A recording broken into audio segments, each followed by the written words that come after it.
लोकसभा में 2 अप्रैल की रात चर्चा के बाद वक्फ संशोधन बिल पारित कर दिया गया। चर्चा के दौरान विपक्षी पार्टियों ने बीजेपी सरकार की कड़ी आलोचना की।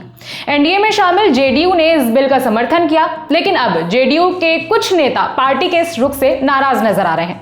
पार्टी के 2 विधायकों मोहम्मद कासिम अंसारी और मोहम्मद नवाज मलिक ने वक्फ बिल का समर्थन करने पर पार्टी के सभी पदों से इस्तीफा दे दिया है। जेडीयू के वरिष्ठ नेता मोहम्मद कासिम अंसारी ने पार्टी के राष्ट्रीय अध्यक्ष और सीएम नीतीश कुमार को अपना इस्तीफा भेज दिया है। अंसारी ने अपने लेटर में लिखा, मुझे और लाखों करोड़ों भारतीय मुसलमानों को विश्वास था कि नीतीश कुमार विशुद्ध रूप से सेक्युलर विचारधारा के ध्वजवाहक हैं, लेकिन अब यह विश्वास टूट गया है। अंसारी ने वक्फ संशोधन बिल 2025 को लेकर जेडीयू के स्टैंड की कड़ी आलोचना की। उन्होंने कहा कि इससे उन्हें और लाखों करोड़ों समर्पित भारतीय मुसलमानों और कार्यकर्ताओं को आघात पहुंचा है। उन्होंने ये भी कहा कि लोकसभा में ललन सिंह ने जिस तेवर और अंदाज से अपना भाषण दिया और इस बिल का समर्थन किया, उससे वो काफी आहत हुए हैं।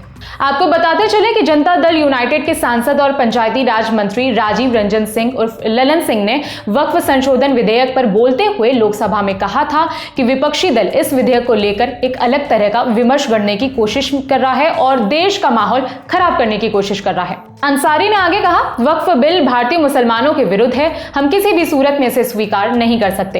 ये बिल संविधान के कई मौलिक अधिकारों का हनन करता है। बिल के माध्यम से भारतीय मुसलमानों को जलील किया जा रहा है। साथ ही साथ ये बिल पसमानदा विरोधी भी है। वहीं जेडीयू के अल्पसंख्यक मोर्चे के राज्य सचिव मोहम्मद नवाज मलिक ने भी वक्फ बिल को लेकर अपनी नाराजगी जाहिर करते हुए इस्तीफा दे दिया है। उनका कहना है कि यह बिल संविधान के कई मूलभूत अधिकारों का उल्लंघन करता है। उन्होंने सीएम नीतीश कुमार के नाम अपने इस्तीफे में लिखा कि करोड़ों भारतीय मुसलमानों को अटूट भरोसा था कि आप धर्मनिरपेक्ष विचारधारा के झंडे बदार हैं, लेकिन अब यह भरोसा टूट गया है। वक्फ संशोधन बिल पर जेडीयू के रुख से करोड़ों भारतीय मुसलमानों और हमारे जैसे पार्टी के कार्यकर्ताओं को गहरी चोट पहुंची है। हम ललन सिंह के लोकसभा में इस मुद्दे पर दिए गए भाषण से भी नाराज हैं। जेडीयू सांसद ने यह भी कहा कि उन्हें अफसोस है कि उन्होंने अपनी जिंदगी के कई साल पार्टी को दे दिए।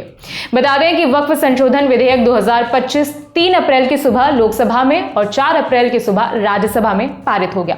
इस विधेयक को पारित करने के लिए दोनों दिन सदन की बैठक करीब 2:30 बजे तक चली। इस खबर में इतना ही। खबर लिखी हमारे साथी प्रशांत ने। मेरा नाम है विभावरी। देखते रहिए दी ललन टॉप। शुक्रिया।